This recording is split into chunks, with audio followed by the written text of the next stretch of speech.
The notification lit up my phone screen at exactly 3 in the afternoon. "I'm really sick today, babe.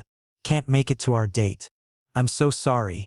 My heart sank reading Mac's message. Today marked 6 months since we became official, and I'd spent the entire morning planning our anniversary celebration, reservations at his favorite Italian restaurant, a custom playlist of songs that reminded me of us, even a small gift I'd been hiding for weeks. My fingers flew across the keyboard, offering to bring medicine, make homemade soup, anything to help him feel better.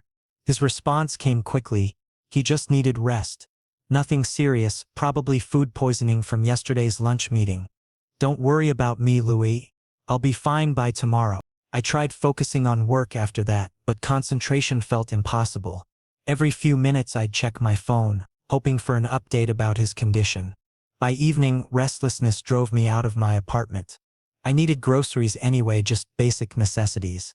Nothing exciting. The supermarket was moderately crowded for a Thursday, shopping carts rattling through aisles while pop music played overhead.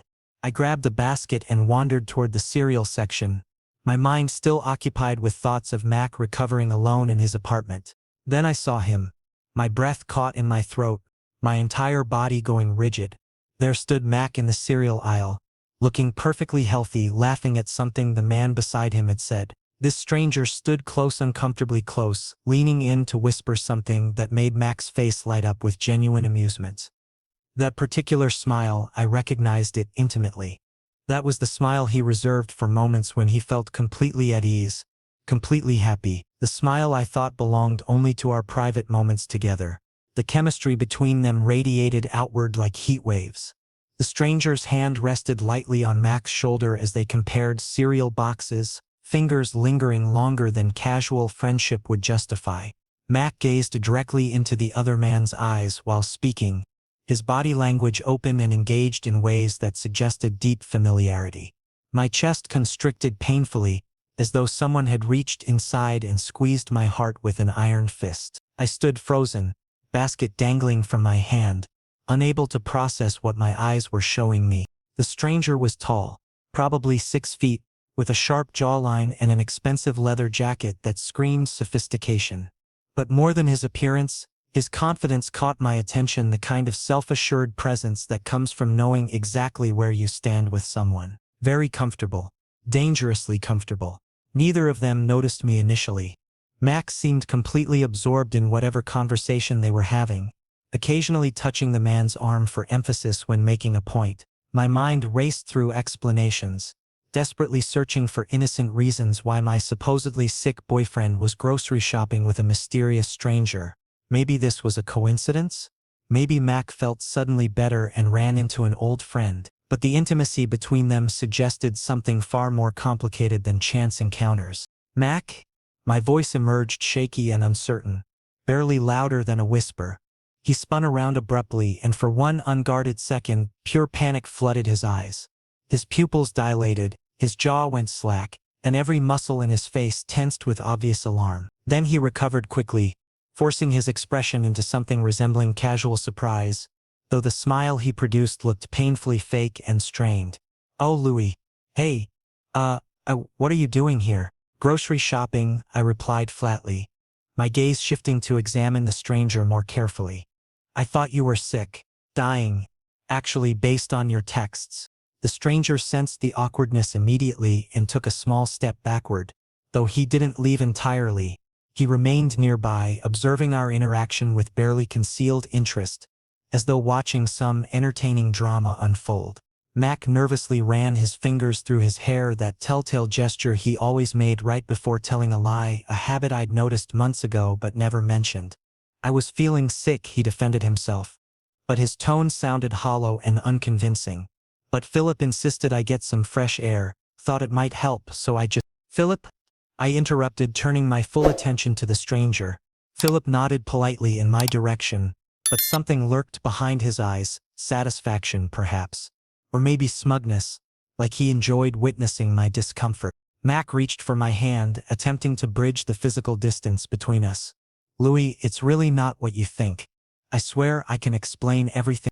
I jerked my hand away from his touch, the movement sharp and deliberate, because suddenly explanation seemed unnecessary. The truth stood right in front of me, crystal clear despite all the attempted justifications. The man before me stammering, lying, desperately trying to control a narrative that had already spun out of control. This wasn't the Mac I thought I knew. Or perhaps more accurately, perhaps I'd never truly known him at all. Perhaps I'd been dating a carefully constructed version of someone, while the real Mac existed somewhere beyond my understanding, living a life that intersected with mine but never fully merged.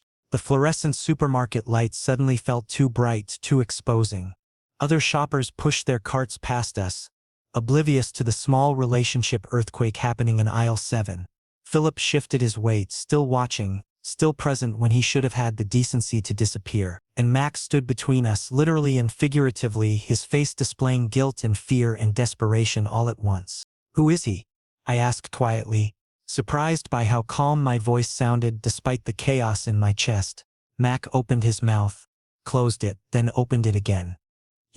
We're, Philip, your boyfriend clearly doesn't know about me," Philip interjected smoothly, his voice carrying an edge of amusement. "How interesting." The words hung in the air between us, heavy with implication. My vision blurred slightly at the edges, the entire scene taking on a surreal quality, as though I'd stepped into someone else's nightmare. This couldn't be happening. Not today. Not on our anniversary. Not after 6 months of what I'd believed was genuine connection and growing love. But it was happening, and somewhere beneath the shock and hurt, a small voice in my head whispered what I'd been refusing to acknowledge for weeks. I'd seen the signs.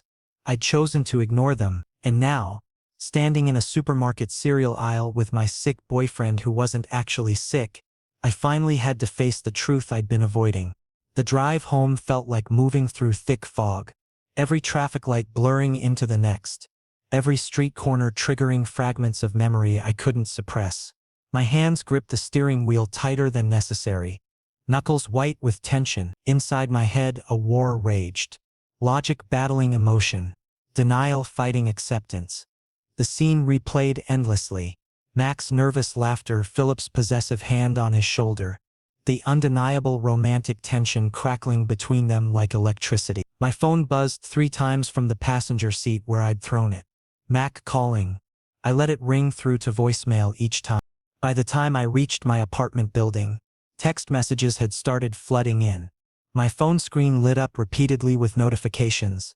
"Luis, please let me explain," followed by "You're misunderstanding everything." And then "Philip is just helping me with something important." Helping him with what exactly? Helping him perfect the art of deception?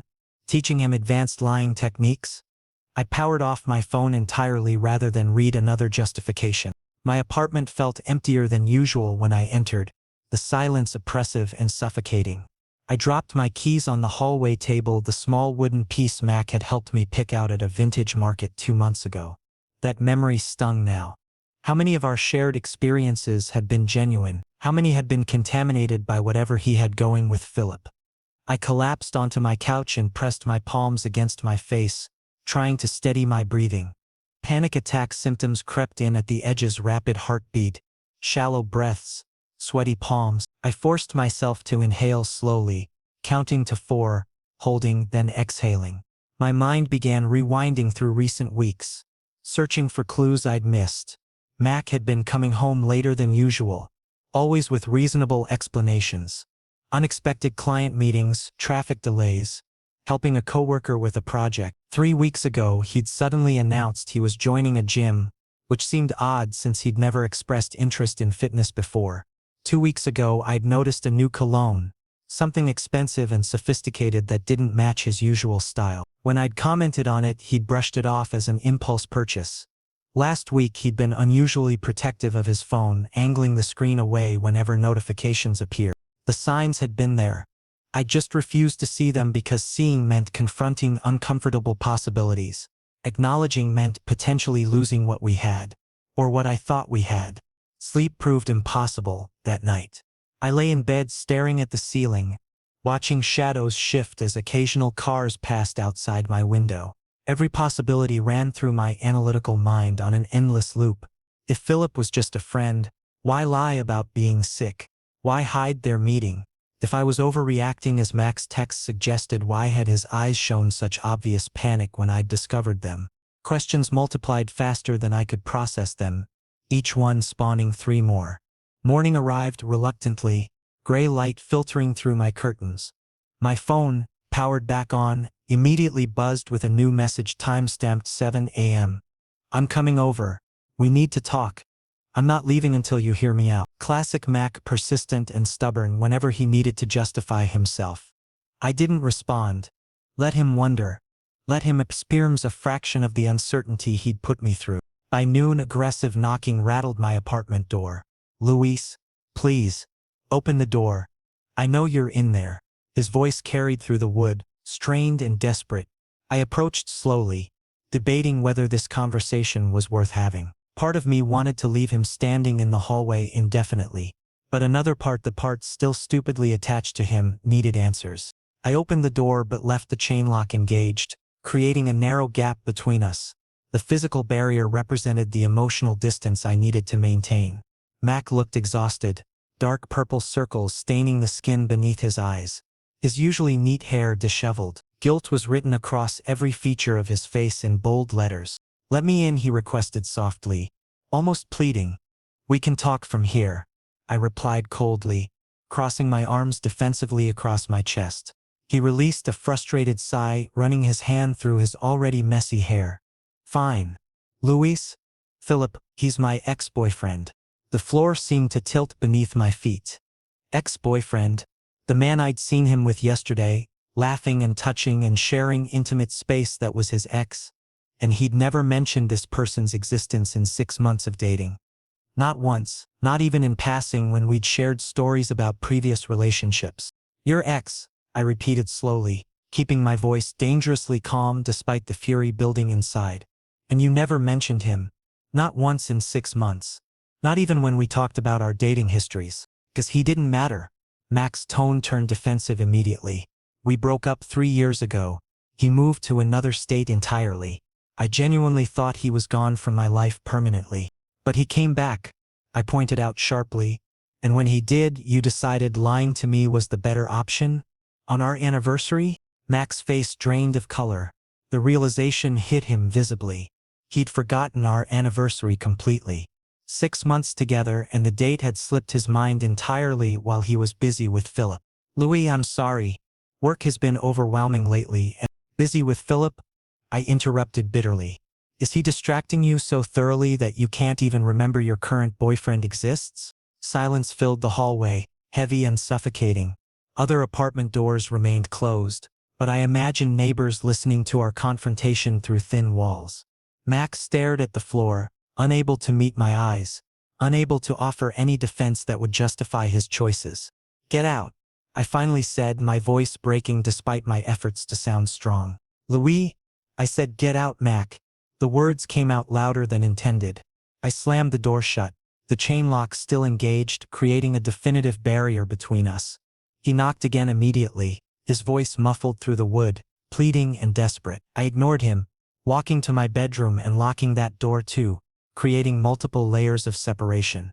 Only then, alone and barricaded, did I allow myself to break down completely. Tears came in violent waves, shaking my entire body. I slid down the bedroom door until I sat on the floor, hugging my knees to my chest, sobbing into the empty room. Because the truth was becoming impossible to deny. Mac had betrayed me.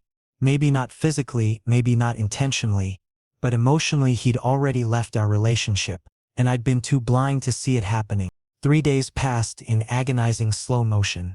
3 days where I avoided Mac completely, blocked his number, muted his social media accounts, deleted our text thread so I wouldn't be tempted to reread old conversations, searching for hidden meanings. I'd convinced myself that distance would provide clarity, that time apart would somehow lessen the crushing pain in my chest. Instead, the opposite occurred. With each passing hour, jealousy and hurt intensified, growing more acute rather than fading. The wound felt fresh every morning when I woke up, immediately remembering the betrayal before I'd even fully opened my eyes. Work became a blur of meaningless tasks. I'd stare at my computer screen for hours, accomplishing nothing, my mind constantly drifting back to that supermarket encounter. My colleague Nina noticed something was wrong during our Wednesday afternoon meeting. She cornered me by the coffee machine afterward, concern evident in her expression. Louis, your project files are completely disorganized and you left your lunch in the conference room yesterday. Seriously, what's going on with you? Nothing. I lied automatically, but even to my own ears the words sounded hollow and unconvincing. Nina didn't push further, but her worried glance followed me as I returned to my desk. I appreciated her discretion even as I resented her accurate perception that I was falling apart. Thursday evening, my best friend Corey showed up at my apartment unannounced, using his emergency key to let himself in. He found me on the couch in the same clothes I'd worn the previous day, surrounded by empty takeout containers and binge-watching some mindless reality show. Absolutely not, he declared, grabbing my remote and turning off the television. You're not doing this. Get dressed. We're going out for coffee. I don't care what you want, Corey interrupted firmly. You're spiraling and I'm not watching it happen. Put on clean clothes, we're leaving in 10 minutes. Reluctantly, I complied. Arguing with Corey when he used that particular tone was pointless. 20 minutes later, we walked into the cafe where Mac and I had our first official date, a stupid masochistic choice I should have protested.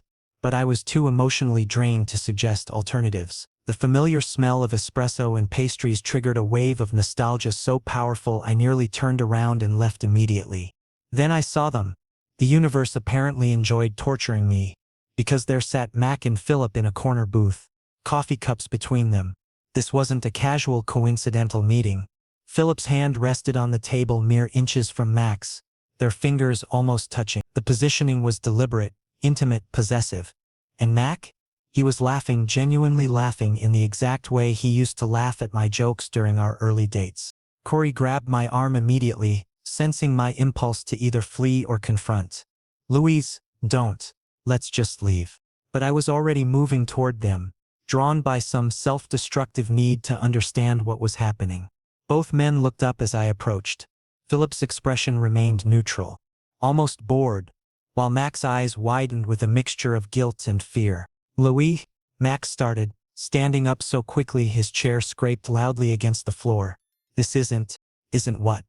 I cut him off sharply and my raised voice attracted attention from nearby tables. Several customers turned to watch our confrontation unfold. Isn't exactly what it looks like.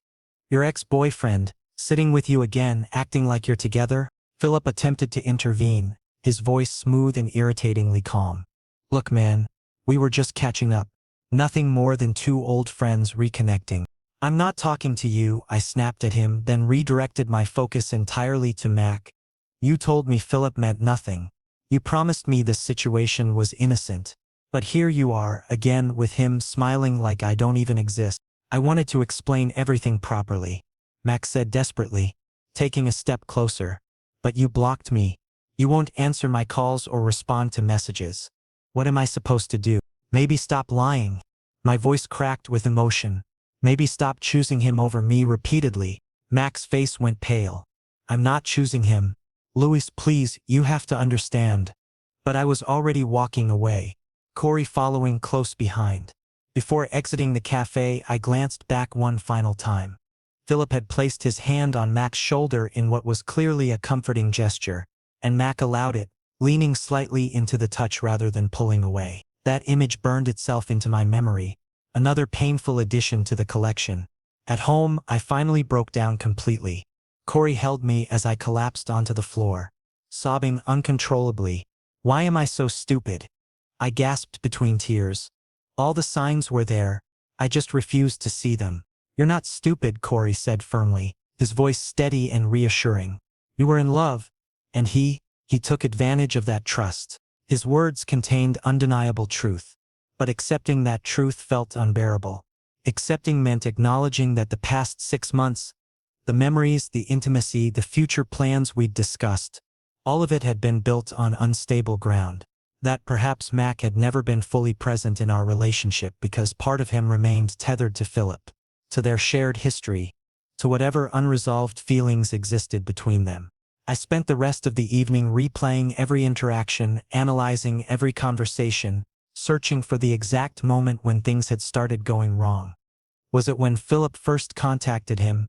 Had there been earlier warning signs I'd missed? Or had Mac been emotionally unavailable from the very beginning, using me as a placeholder while he waited for his ex to return? The questions multiplied endlessly, each one more painful than the last. Corey stayed until nearly midnight, making sure I ate something and wouldn't do anything self-destructive. After he left, I sat alone in my dark apartment, staring at my phone. One text sat in my drafts folder. Unsent. Are you in love with him? But I didn't send it, because deep down I already knew the answer. And hearing Mac confirm it would break whatever small pieces of my heart still remained intact. Instead, I deleted the draft, turned off my phone, and lay down in bed fully clothed. Tomorrow I'd figure out how to move forward. Tomorrow I'd start processing the betrayal and planning my recovery. But tonight I just needed to survive the crushing weight of realizing that the person I loved most in the world had been lying to me all along. And perhaps even worse, that I'd let him. 2 more days crawled by in excruciating monotony. I'd made my decision, completely finished with Mac. No more second chances, no more pathetic attempts at understanding his betrayal. Moving forward would hurt, but staying trapped in this cycle of lies and half-truths would destroy me entirely. I'd started researching therapists, updating my resume to stay busy. Anything to avoid thinking about him. But Saturday night arrived and Corey wasn't accepting my hermit lifestyle anymore. He showed up at my door with determination written across his face. You're coming to Marcus's party, non-negotiable. You need distraction, not isolation. I protested weakly, but Corey physically pulled me off my couch, threw a decent shirt at me, and refused to leave until I'd changed. An hour later, we arrived at Marcus's downtown loft. Music pulsing through the walls, colored lights flashing across crowds of dancing bodies. The party was packed, easily over 100 people crammed into the space. I accepted a drink from the makeshift bar, hoping alcohol might numb the constant ache in my chest. Then I spotted them across the room. Mac and Philip stood in a quiet corner, heads bent close together in intense conversation.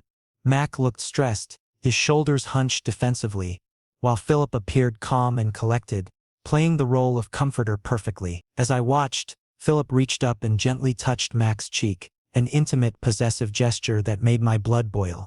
Something inside me snapped completely. I slammed my drink on the nearest counter and marched directly toward them, adrenaline overriding common sense. Mac saw me approaching and his eyes went wide with panic. "Louis, wait, no," I said firmly, stopping directly in front of them, close enough to smell Philip's expensive cologne mixed with Mac's familiar scent. "I want the truth. Right now. What exactly is happening here?" Philip tried inserting himself into the conversation, his tone condescending. "This is between Mac and me. You don't need to." "Shut up," I snapped at him viciously, then redirected my full attention to Mac. "Answer me. Now." Mac took a shaky breath, his hands trembling slightly. "Philip, he's been asking me to give us another chance. He regrets how things ended between us. He thinks we still have something worth salvaging." My stomach dropped like I'd been pushed off a cliff. "And you? What do you think about that?" The silence that followed was devastating. It stretched on for what felt like hours but was probably only seconds. In that silence I heard everything Mac couldn't say out loud. "I told him no," Mac finally whispered, but his voice carried absolutely no conviction. "Did you?" I challenged, my voice rising despite my efforts to stay calm. "Because every single time I see you, you're with him. Every time I try trusting you, you lie to me. So tell me honestly, Mac, are you actually choosing me, or are you just stuck in guilt and can't admit what you really want?" Tears filled Mac's eyes, spilling over onto his cheeks. "I love you, Louis. I genuinely do. But that's not enough," I said, feeling my own voice crack with emotion. "Love shows up in actions, not just words. And your actions? They're all pointing directly toward him."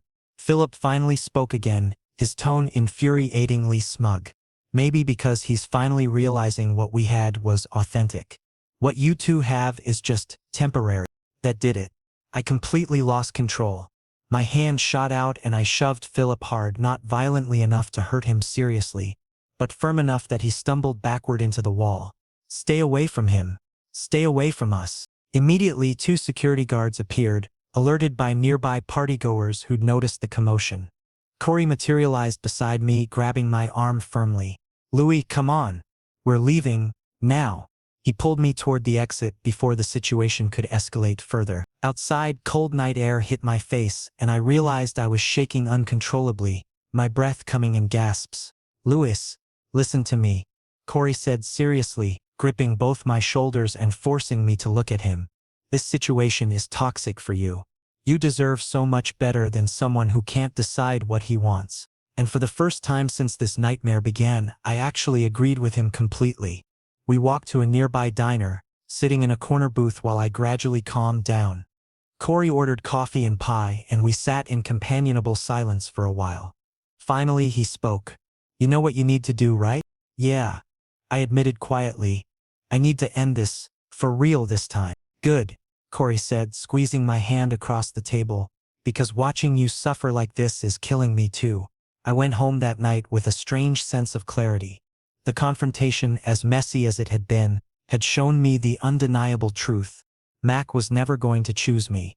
He was caught between his past with Philip and whatever he thought we had, unable or unwilling to commit fully to either. And I refused to be someone's backup plan, their safe option while they figured out their feelings for someone else. Sunday morning arrived with surprising peace. I woke up feeling lighter somehow, as though a weight I'd been carrying had lifted slightly. Today was the day. I would officially end things with Mac. No ambiguity, no room for misinterpretation. I picked up my phone to compose the breakup text, choosing words carefully to be clear and final. But before I could hit send, my phone buzzed with an incoming message from Nina. "Louis, check Instagram." I'm so sorry, confused and dreading what I might find. I opened Instagram. My feed loaded, and there at the top was Philip's story. I clicked it and my world tilted sideways. A photo appeared, Mac and Philip at an upscale restaurant, soft candlelight illuminating their faces as they leaned close together across a small table. The intimacy in the image was undeniable. The caption read simply, "Some connections never fade." My vision blurred with tears. I refused to let fall. Everything became crystal clear in that moment.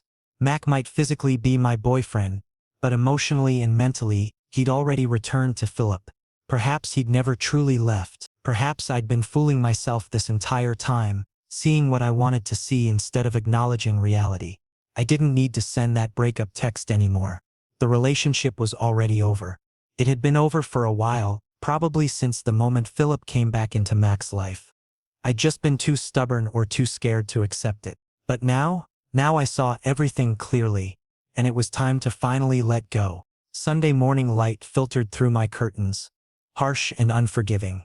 I'd made my final decision during a sleepless night. Today I would officially break up with Mac. No more delays, no more hoping things might magically improve. Enough was enough. I sat on my bed, phone in hand, mentally composing the words that would end our relationship permanently. Something clear and definitive that couldn't be misinterpreted or argued against. But before I could start typing, my phone vibrated with Nina's message. "Luis, check Instagram." I'm so sorry. Dread settled in my stomach like a stone. I opened the app and immediately saw Philip's story at the top of my feed. With trembling fingers I tapped it. The photo that appeared made my breath catch. Mac and Philip seated across from each other at an elegant restaurant, soft candlelight casting romantic shadows across their faces. They sat close enough that their heads nearly touched, intimate and cozy. The caption underneath read, "Some connections never fade." My vision swam. Everything suddenly made perfect, painful sense. Mac had been physically present in my life these past weeks, but emotionally he'd already drifted back to Philip. Maybe he'd never truly belonged to me at all. Maybe I'd been a placeholder, keeping his bed warm while he figured out what he really wanted. Without thinking, I called Mac directly. He answered on the second ring, his voice rushed and anxious. "Luis, I was just about to come over to your place." "Don't," I interrupted, my voice eerily emotionless. "I saw Philip's Instagram story, and now I understand exactly what you really want." "That picture is misleading," Max said desperately, words tumbling out frantically. "Philip forced me to meet him for dinner, claimed we needed closure.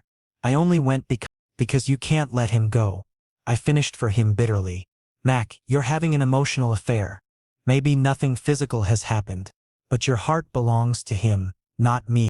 That's not true, Mac practically shouted, his voice cracking. Louis, I love you.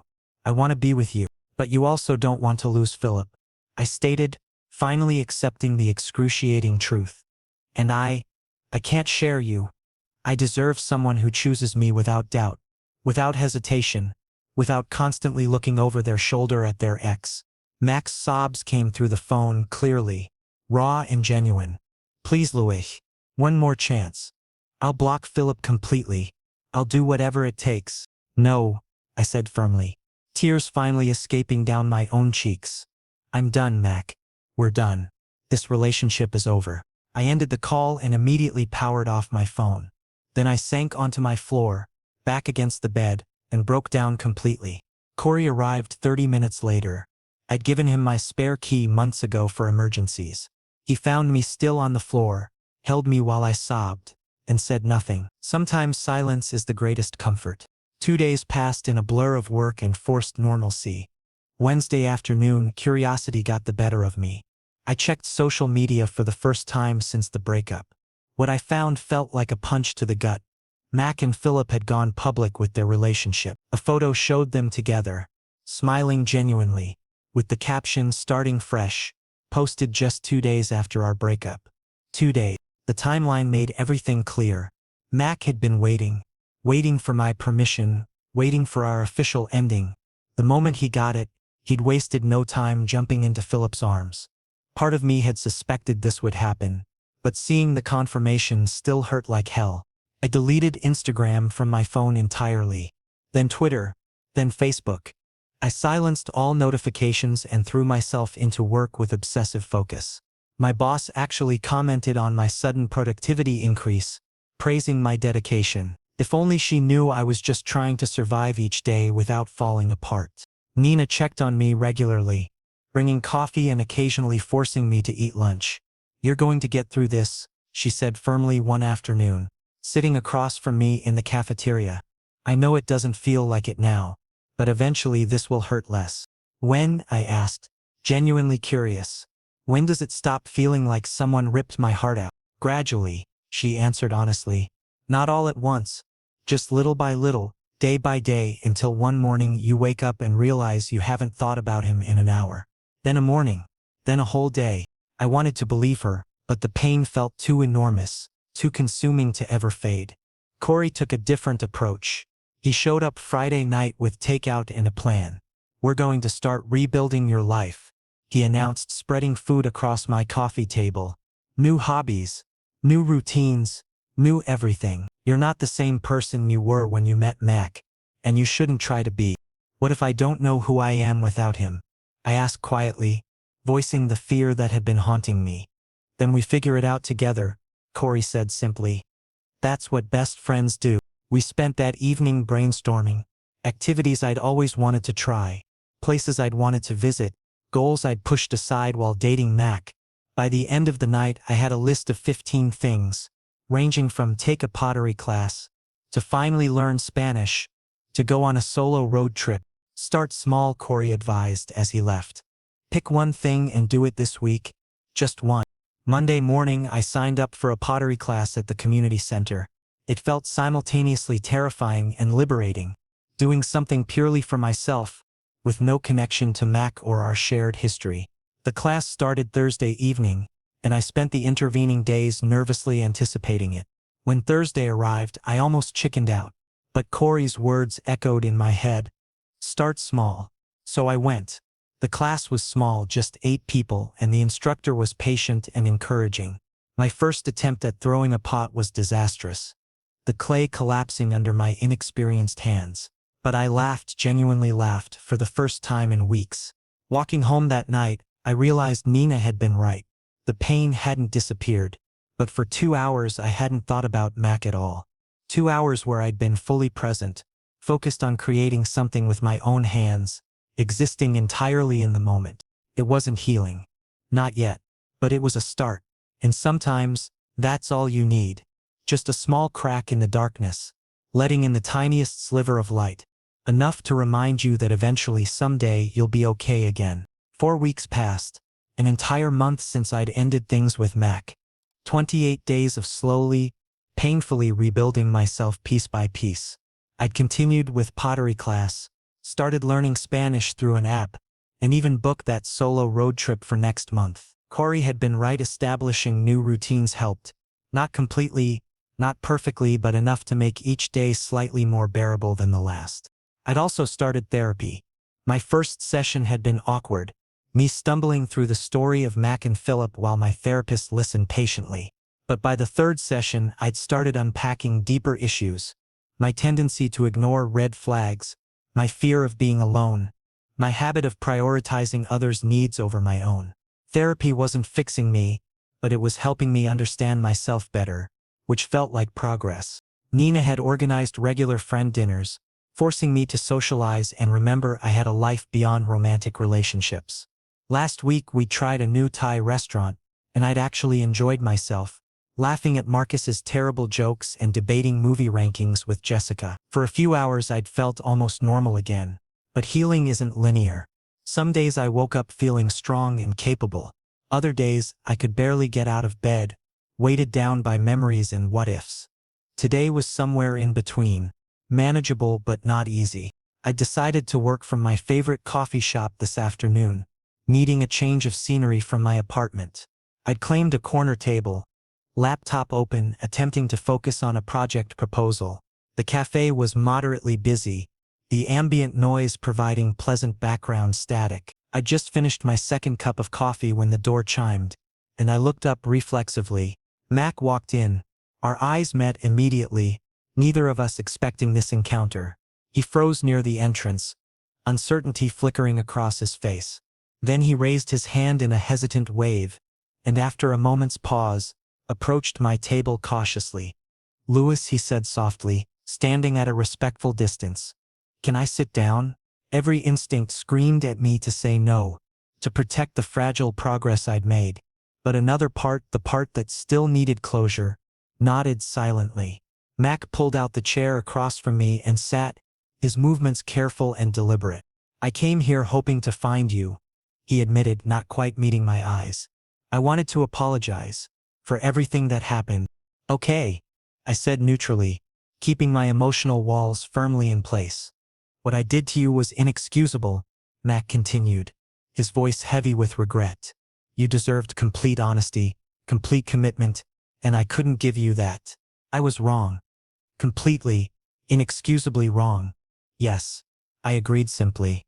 "You were." Mac flinched at my bluntness but pushed forward. "Philip and it didn't work. We tried making it work, convinced ourselves we could recapture what we'd had before. But it fell apart within 3 weeks.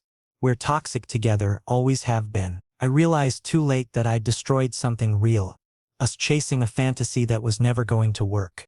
I took a slow sip of my coffee, processing his words carefully. "I'm glad you figured that out. But Mac, this isn't closure for me. This is your realization, your regret. And honestly, I don't need it anymore." Pain flashed visibly across his features. Have you moved on already?" "I'm working on it," I corrected gently but firmly. "And that process doesn't include you. You're my past, Mac. I'm building my future now and you're not part of it." He nodded slowly, accepting the finality in my words. "I understand. I deserve this." "It's not about what you deserve," I said, surprised by my own calmness. "It's about what I need, and I need to move forward without carrying this weight anymore." Mac stood up, preparing to leave. But he paused, one hand resting on the back of his chair. "I really did love you, Louie. I was just too emotionally damaged to show it properly." "I know," I replied quietly, "and I meant it. But love without action is just words. And words aren't enough to build a relationship on." He left then, disappearing through the cafe door and out of my life for good. I sat alone at my table, coffee growing cold, expecting to feel something. Sadness, anger, regret. Instead, I felt surprisingly light. The conversation I'd been dreading for weeks had happened and I'd survived it. More than survived, I'd held my ground, maintained my boundaries and refused to be pulled back into his orbit. My phone buzzed with a text from Nina. Still on for dinner Friday? Bringing my friend Alex, thought you two might hit it off. I smiled a genuine smile and typed back, absolutely. Looking forward to it. Was I ready to date again? Probably not. But I was ready to be open to possibilities, to let new people into my life without constantly comparing them to Mac. That felt like significant progress. Packing up my laptop, I noticed a missed notification from my Spanish app. I'd maintained a 30-day streak, 30 consecutive days of showing up for myself, doing something purely because I wanted to, not because anyone else expected it. That meant something. Walking home, I took a detour through the park, enjoying the late afternoon sunshine. Couples walked hand in hand. Families played with children. Joggers maintained their steady pace. Life continued everywhere around me, indifferent to my personal drama. Somehow that felt comforting rather than isolating. My phone rang, Corey's name flashing on the screen. Hey, you okay? Nina mentioned Mac showed up at the cafe. I'm fine, I said and realized I actually meant it. We talked. He apologized. It's done. How do you feel? Corey asked carefully. Free, I answered honestly. I feel free. Corey laughed, relief evident in his voice. Good. That's really good, Louis. Proud of you, man. That evening, I stood in my apartment, the same space that had witnessed so many breakdowns over the past month, and felt different somehow. The pain hadn't vanished completely. Some mornings would still be hard. Some nights I'd probably still cry. But I'd survived the worst of it. I'd walked through the fire and emerged on the other side, scarred but stronger. Mac wasn't with me anymore. Philip had him, or maybe they'd already fallen apart again. Honestly, it didn't matter. Their story was no longer mine to care about. I had my own story to write now, my own future to build, my own happiness to pursue. And for the first time in a very long time, that felt like enough. I felt like enough. Not broken, not incomplete, just me, learning to be whole on my own. Alone but no longer lonely. Hurt but healing, and finally genuinely, completely free.